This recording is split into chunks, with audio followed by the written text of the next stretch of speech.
Subscribe and share my channel Sudarsana. ఓం శ్రీ సాయిరామ్. గురుదేవ దత్త. శ్రీ గురుభ్యో నమః. సాయి తత్వము సేవ. హిందువుల పండుగ అయిన శ్రీరామనవమి, గోకులాష్టమి, మహమ్మదీయుల పండుగ అయిన మొహరం ఈ మసీదులోనే జరిగేవి. మొహరం పండుగకు కొంతమంది మహమ్మదీయులు తాజియా లేక తాబూత్ నిలిపి కొన్ని రోజులు మసీదులోనే ఉండేవారు. ఈద్ ఉల్ ఫితర్ పండుగ నాడు మహమ్మదీయులచే మసీదులో నమాజు చేయించేవారు. మహమ్మదీయుడైన పీర్ మహమ్మద్ ఉరఫ్ బడే బాబా చిలుము పీల్చిన తరువాత సాయి పీల్చేవారు. మధ్యాహ్నం భోజనం సమయమున బడే బాబాను ఎడమ ప్రక్కన, తాత్యాను కుడి ప్రక్కన కూర్చుండబెట్టుకుని బాబా భోజనము ప్రారంభించేవారు. బడే బాబాకు ప్రతిరోజు 50 రూపాయల చొప్పున దక్షిణ ఇచ్చేవారు. హిందువైన తాత్యాతోనూ మహల్సాపతితోనూ కలిసి మసీదులో పడుకునేవారు.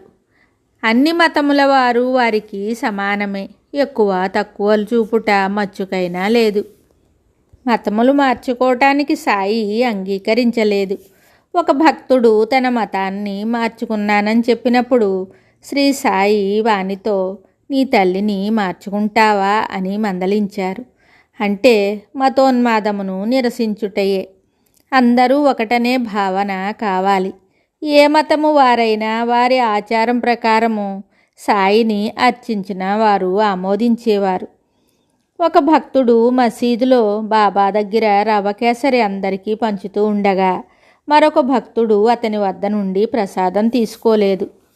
బాబా ఎందుకు ప్రసాదం తీసుకోలేదని అడగ్గా అతనితో తనకు అభిప్రాయ భేదమున్నదని చెప్పాడు. అప్పుడు బాబా అతనితో ఎవరినీ శత్రువుగా భావించవద్దని, ఇచ్చేది పుచ్చుకునేది తినేది ఎవరు అంతా ఒక్కటే, అన్యము లేదు అని అతనిని మందలించారు. అందరిలోనున్న ఆత్మ పరమాత్మ స్వరూపమే. ఆత్మకు ఎట్టి కులమత లింగభేదము లేదు.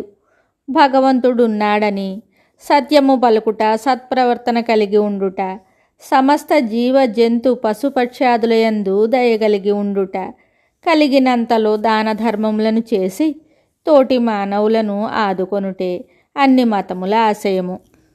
పుట్టుట గిట్టుటలోనూ పాంచభౌతికమైన శరీరంలోనూ కూడా మార్పులేని మానవుల మధ్య ఈ అనైక్యత ఎందుకు? సాయినాథుని ఆదేశానుసారము అన్ని మతముల వారము సమైక్యతతో పురోగమించి మన శ్రేయస్సుకు కృషి చేసుకుందాం. దేశ సుస్థిరతకు సౌభాగ్యమునకు దోహదము చేద్దాం. శ్రీ సాయిబాబాను తలుచుకున్నంతనే మనకు జ్ఞాపకం వచ్చేది సేవాభావం. కాబట్టి సేవయే సాయి. రోగులకు మొదట్లో బాబా మందులు ఇచ్చి నయం చేసేవారు. అందువలన మంచి వైద్యుడని పేరు కూడా వచ్చింది. సమాజముచే అంటరాని రోగమని మనము అనుకొను కుష్ఠురోగముచే పీడితుడైన బాగోజీని చేరదీసి స్వస్థత కలిగించారు బాబా. బాబా ధునిలో చెయ్యి పెట్టినప్పుడు కాలిన చేతిని చివరి వరకు బాగోజీ తోమి కట్టుకట్టేవాడు. తరువాత ధునిలోని ఊది ఇచ్చుట ద్వారా సాయి రోగులను ఆరోగ్యవంతులను చేశారు. గ్రుడ్డివారికి కళ్ళు, కుంటివారికి కాళ్ళు ప్రసాదించారు సాయి. అంగవికలులను ఆదరించుట జరిగింది. షిరిడీ గ్రామంలో కలరా ఉన్నప్పుడు తిరుగలి ద్వారా విసిరిన గోధుమ పిండిని ఊరి పొలిమేరలలో చల్లించి ఆ వ్యాధిని ఆపారు. వ్యాధులు నయమగుటకు చూపిన లీలలు అనంతములు.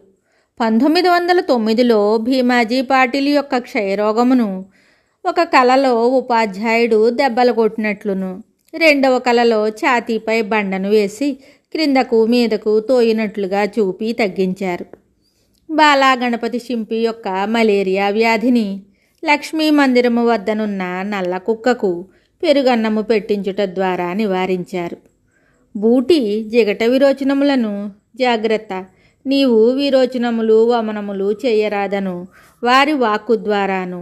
మరి ఒకసారి బూటీకి టైఫాయిడ్ వచ్చినప్పుడు బాబా అతనిచే రోజు పాయసము తినిపించుట ద్వారాను, ఆళంది స్వామి చెవుపోటును అల్లా అచ్చా కరేగా అని ఆశీర్వదించుట ద్వారాను, కాకా మహాజని నీళ్ల విరోచనములను వేరుశనగపప్పు తినిపించుట ద్వారాను, దత్తోపంతు కడుపు నొప్పిని ఊదీ ప్రసాదం ఇచ్చి అతని తలపై తన హస్తము నుంచి ఆశీర్వదించుట ద్వారా తగ్గించారు.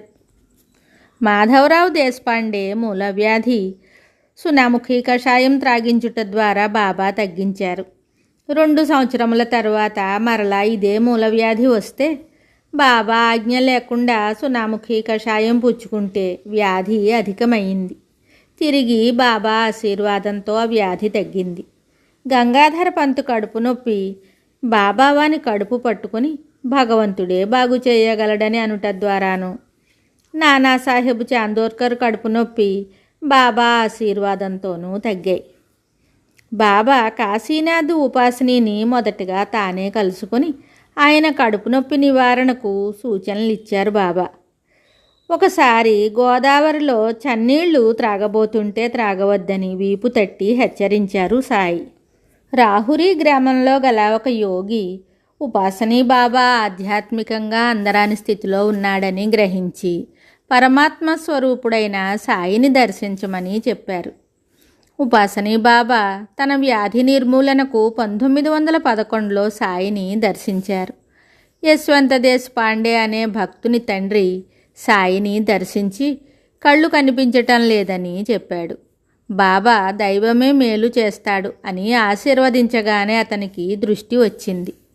ఒక భక్తుడు కళ్ళు వాచి ఎర్రబడి బాధపడుచు బాబా దగ్గరికి వచ్చాడు.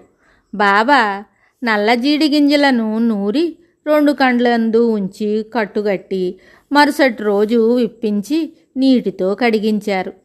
కళ్ళు శుభ్రపడి తేజోవంతములై ప్రకాశించాయి. బాబా చేశారని ఎవరైనా నల్ల జీడి గింజలను కళ్ళల్లో పెట్టుకుంటే గుడ్డివారవుతారు. 1911లో ఒక వైశ్యుడు కాళ్ళు చచ్చుబడిన తన కుమార్తెను బాబా దగ్గరకు తీసుకువచ్చి బాబా పాదాల వద్ద ఉంచాడు. సాయి ఆమెను ఆశీర్వదించి కొంతకాలము షిరిడీలో ఉండమన్నాడు. కానీ 3వ రోజు కల్లా ఆమె లేచి తిరిగింది. ఎండబ్ల్యూ ప్రధాన్ కుమారుని వ్యాధి బాబా తగ్గించి దత్తాత్రేయుడు సాయి ఒకటేనని వారికి నిరూపించారు. అమీర్ శక్కర్ కీళ్లవాతం జబ్బును ఎల్లప్పుడూ తేమగా నుంచి చావడిలో ఉండుమని పలికి తన ఆశీర్వచన రూపమైన ఔషధము ద్వారా నివారించారు. తడిగల స్థలము ఇలాంటి రోగులకు తగిన స్థలము కాదు. బాబా వామన్ గోండ్కర్ ఇంటి కప్పు ఎక్కి రాధాకృష్ణమాయి ఇంటి పైకప్పు దాటి ఇంకొక ప్రక్కకు దిగుట ద్వారా రాధాకృష్ణమాయి మలేరియా వ్యాధిని తగ్గించారు. హరిశ్చంద్ర పితళే కుమారుని మూర్ఛరోగము బాబా చూపుతో తగ్గింది. ఆ సందర్భమున ఎవరికైతే ఓపిక నమ్మకము కలదో వారిని భగవంతుడు రక్షించునని బాబా చెప్పారు. మిగతా కథ తరువాయి భాగంలో తెలుసుకుందాము. శుభం.